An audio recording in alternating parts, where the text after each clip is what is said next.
cura que Deus realiza em nossa vida passa muitas vezes pela reorientação dos nossos caminhos. A cura pelo pensamento, que somente quando estamos curados do pensamento é que nós somos capazes de encaminhar soluções para os nossos problemas, ou até mesmo para reconhecer que estamos no caminho errado. As nossas enfermidades nos chegam pelo nosso pensamento, sobretudo nos dias de hoje em que nós pensamos tão mal, porque somos pouco estimulados a um pensamento mais profundo, mais abrangente. Tenho dito isso, você já me ouviu falar tantas vezes. É uma característica da pós-contemporaneidade, pós-modernidade, sei lá que nome nós podemos dar a nós nesse momento. Somos muito reativos, pouco reflexivos, e esse excesso de reação é justamente o grande número de estímulos que nós recebemos o tempo todo para termos uma resposta sobre as coisas. O tempo todo nós precisamos ter uma opinião formada, precisamos nos posicionar, ainda que a gente não tenha refletido o suficiente para tomar aquele posicionamento, ainda que a gente nem tenha respostas para aquelas perguntas. Nós associamos as nossas reações ao nosso estar vivo. E é tão estranho isso, né? Perdemos a fecundidade porque estamos reativos demais. Você experimenta isso na sua vida e cada um de nós experimenta de acordo com os estímulos que temos. O mais estimulado certamente terá ainda mais necessidade de se posicionar, porque ele está presente em tantos lugares, de tantas formas. Eu vejo pelo WhatsApp, né? Se você participa de muitos grupos, o tempo todo você é estimulado a sentir raiva, a ficar em paz, depende do conteúdo do grupo, a dizer, a falar, a posicionar-se. E isso vai gerando um déficit dentro de nós. Às vezes nós estamos exaustos ao final do dia e a gente não sabe por quê. É um cansaço mental mesmo de ter dado conta de tantos estímulos, respostas a muitos estímulos. Eu pessoalmente, minha gente, acho que vai ficar cada vez mais difícil nós sermos homens e mulheres fecundos. Porque a fecundidade exige o contrário, né? Exige recuo, silêncio, serenidade, tranquilidade. Tudo que hoje nós não temos. Eu costumo dizer que nós somos protagonistas de um tempo que nunca houve igual em outro momento da história da humanidade. Nós já tivemos muitos fenômenos iguais, parecidos em momentos diferentes da história. Mas isso que hoje nós vivemos, de termos este excesso de comunicação à nossa disposição, esse excesso de informações, nunca na história da humanidade as pessoas foram expostas a isso. Então nós somos protagonistas de um tempo que ainda não foi suficientemente vivido para saber as consequências disso em nós. Estamos estimulados o tempo todo, temos uma facilidade imensa de nos comunicarmos, de nos conectar com outras pessoas. Os nossos filhos já estão nascendo assim. E as consequências nós ainda não vimos, porque nós estamos protagonizando. Ninguém viveu isso antes de nós para a gente saber o que isso causaria. Nós já sabemos o que o excesso de sal faz na vida de uma pessoa, porque muitas gerações já morreram antes de nós por conta do excesso de sal na alimentação. Nós já vimos muitas pessoas morrerem por causa do cigarro, porque outras pessoas viveram antes de nós. Eu fico pensando, né? Até que a ciência chegou à conclusão, a associação do câncer com o tabaco, quantas pessoas, quantas gerações inteiras morreram sem saber que usar aquele cigarro, fumar aquele cigarro, estimularia células cancerígenas, produção de células cancerígenas. Quantas pessoas morreram por não saberem que o excesso de sal elevava a pressão arterial, aumentava o risco de AVCs, as pessoas morriam disso e a gente nem sabia o que tinha acontecido com elas. Em outros séculos, as pessoas morriam de um fenômeno que é comum ainda hoje, claro. As coisas não mudaram. O sal continua fazendo mal. Só que hoje nós somos conscientes, né? Já avançamos para compreender aquilo que foi vivido antes de nós com os olhares auxiliados pela ciência. Então nós já sabemos que cigarro mata. Então se hoje eu acendo um cigarro, eu já acendo consciente do mal que ele me provoca.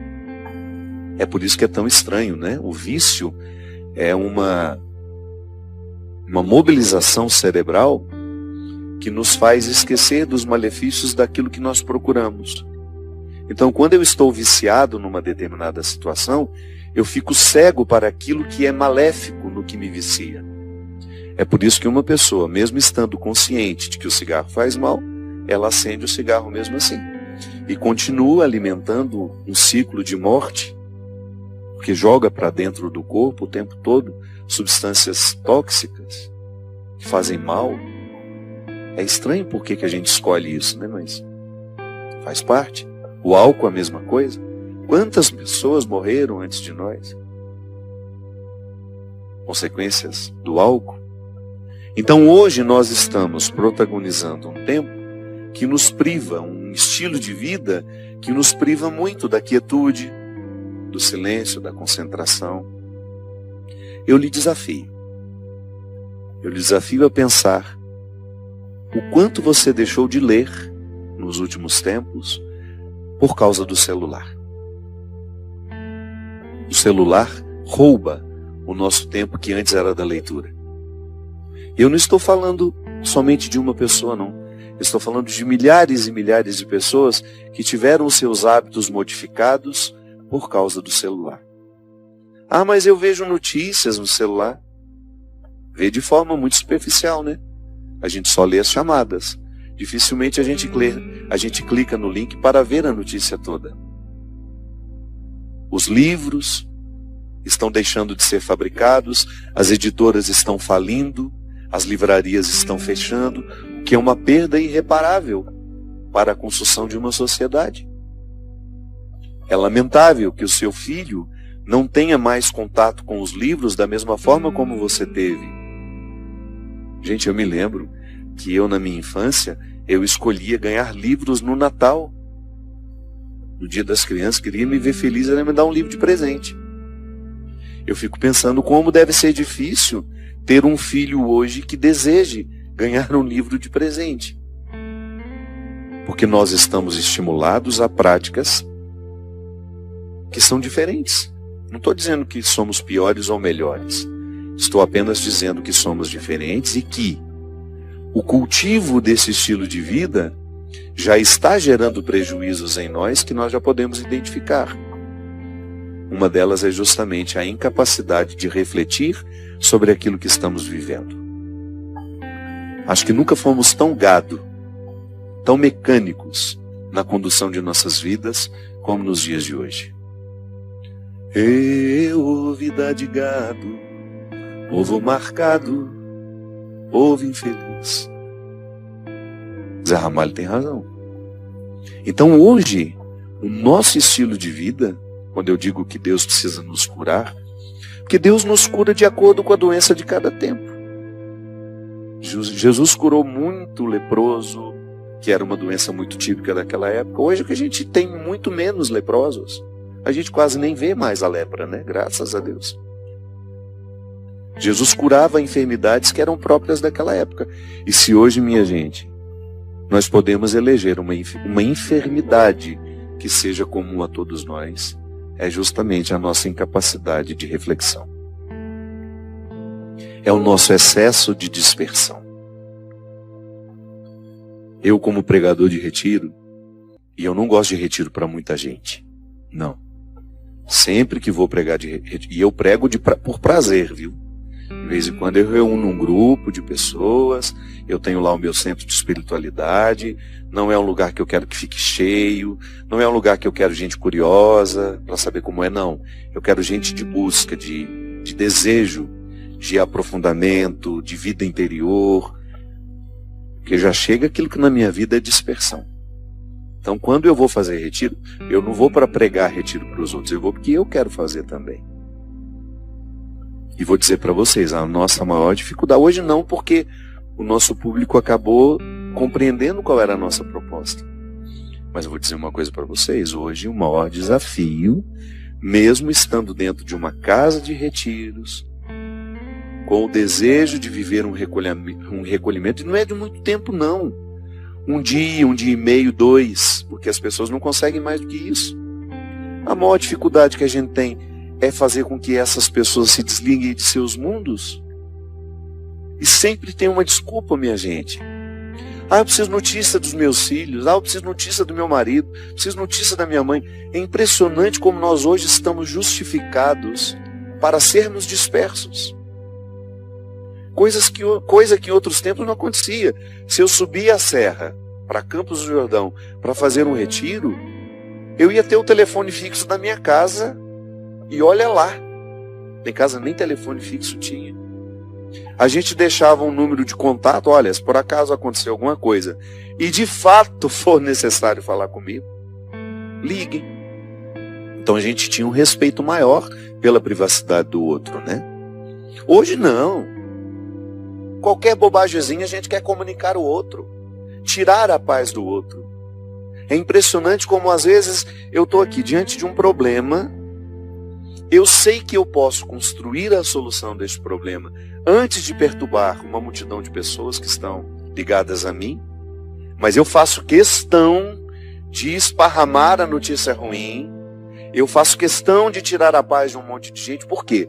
Eu estou viciado em fazer isso. Não é nem mais uma maldade, não. É um comportamento que já não é mais livre. Isso é muito interessante a gente prestar atenção. O meu comportamento, eu tenho de forma livre ou eu tenho de forma condicionada? O livro, Por Onde For o Teu Passo, Que Lá Esteja o Teu Coração, é uma reflexão justamente sobre isso tudo que eu estou falando com vocês. Na verdade, é um retrato dos nossos dias. O personagem que tem aqui, que conversa com sua consciência, é um pouco de todos nós. E aqui há um momento em que a consciência mostra para ele que nem sempre o nosso jeito de ser é livre. Porque quando é que o meu comportamento é livre? Quando eu estou consciente e diante da consciência que tenho, eu escolho fazer aquilo. Minha gente, o meu comportamento hoje, reativo, ele é muito pouco livre, porque eu estou condicionado a tê-lo. E quanto mais eu o reproduzo, menos livre eu fico para decidir não reproduzi-lo. Volto ao retiro. Então, quando eu tenho um grupo ali de 20 pessoas no máximo para viver 2 dias de retiro comigo, qual é a nossa maior dificuldade? Desligar-nos do mundo que nos estimula. E volto a dizer, sempre justificados. Dá um intervalo entre uma palestra e outra, em vez de sair, contemplar aquela natureza maravilhosa que nós temos, respirar um ar puro, que isso faz falta.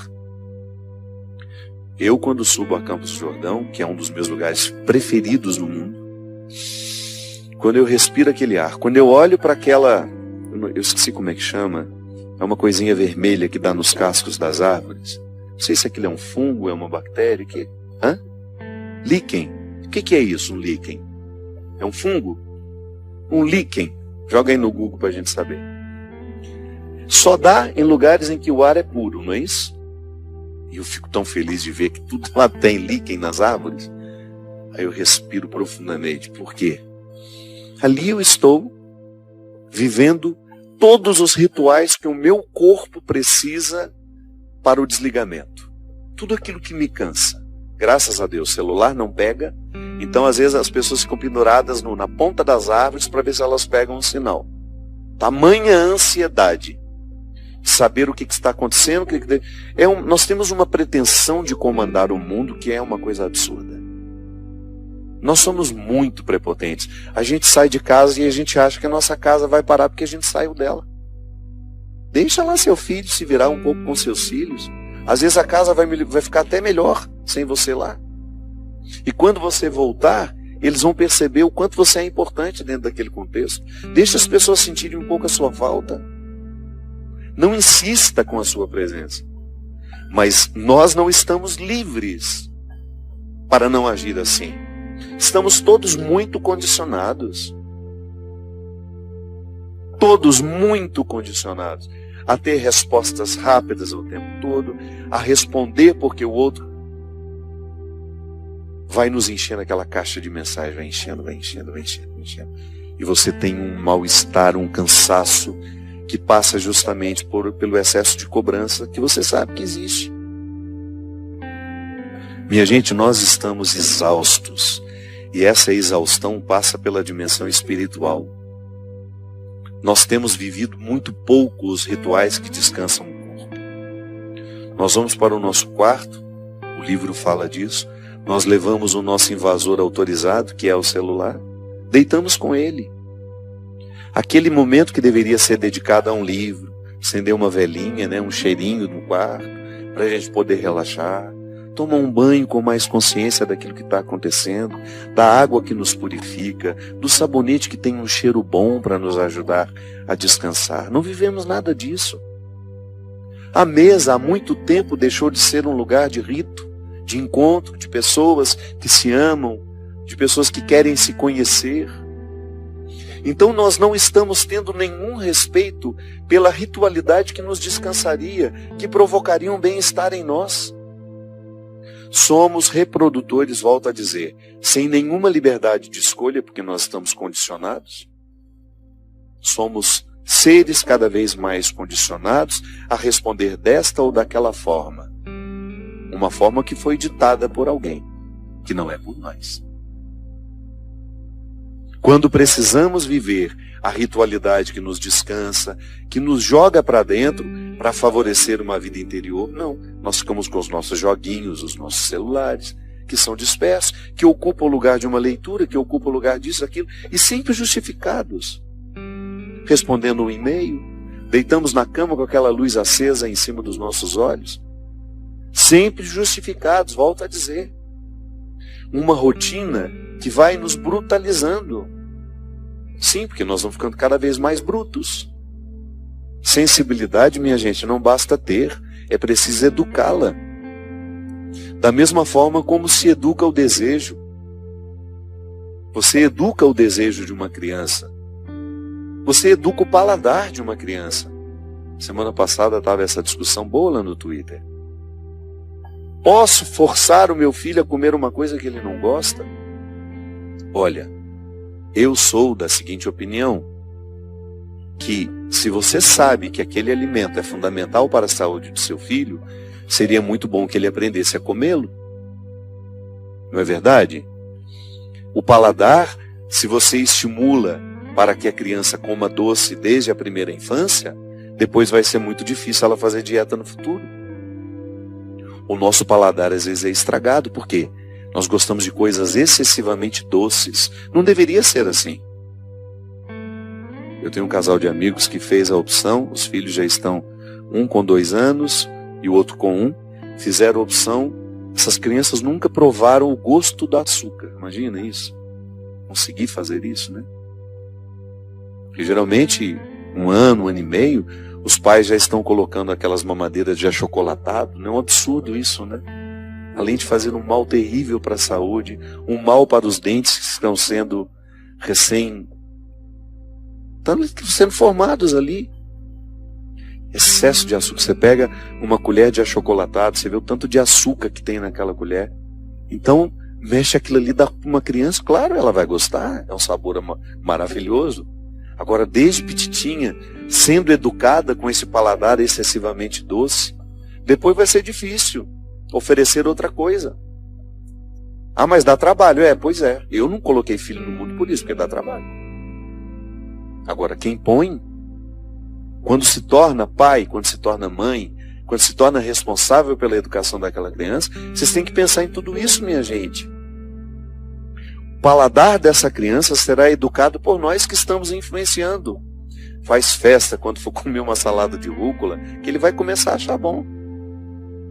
E é claro que se a gente der um bolo de chocolate todo dia, ele não vai ter apetite para outras coisas, até eu que sou mais bobo. Eu tenho vontade de comer bolo de chocolate todo dia. E como uma vez na vida, outra na morte, porque não faz parte da minha dieta. Porque eu sei os malefícios que isso traz para mim. Gente, depois que eu descobri que essa doença autoimune que eu tenho, que provocava aquele zumbido horrível no meu ouvido, que eu já partilhei tantas vezes aqui, eu fiquei durante tanto tempo com esse zumbido sem saber o que era. Trata aqui, trata ali, e nunca tive um alívio. Agora, em setembro do ano passado, quando fui fazer aquele check-up, né, que o médico me sugeriu que pudesse ser uma doença autoimune, um otorrino que até então eu não conhecia. Dr. Daniel, lá de Taubaté, que sempre me acompanhou com muita competência, ele já tinha falado para mim da dieta. Ele falou: padre, pode ser isso, pode ser aquilo, e tudo isso se trata com dieta. E eu não colocava muita atenção nisso. Quantas vezes eu escutei o Dr. Daniel falar isso para mim? Só que aí, quando eu fui fazer esse check-up, né? E de repente acendeu, gente, eu vou dar uma oportunidade para essa tal da dieta, que é justamente a supressão de açúcar, sal, excesso de sal e gordura. Muito difícil. Uma dieta difícil. E eu comecei a fazer, minha gente, quando eu comecei a ter os benefícios. Quando hoje eu deito a cabeça no meu travesseiro e eu não escuto barulho nenhum mais no meu ouvido. Aí toda vez que eu vejo o bolo de chocolate gritando o meu nome, toda vez que eu vejo o doce gritando o meu nome, eu lembro do silêncio que eu tanto quis e eu não tinha mais direito a ele. Por quê? Porque eu vivia um problema que eu não sabia a causa e que estava muito associado à minha alimentação. Tirei a carne vermelha de maneira radical desde o ano passado. Claro, fiz o tratamento que tinha que fazer. Fiquei inchado até um tempo, né, por causa dos corticoides, aquela coisa toda. Mas hoje eu sinto que o meu bem-estar está muito ligado, associado a essa dieta, a essa disciplina. E você acha que eu não preciso me educar todos os dias? Preciso.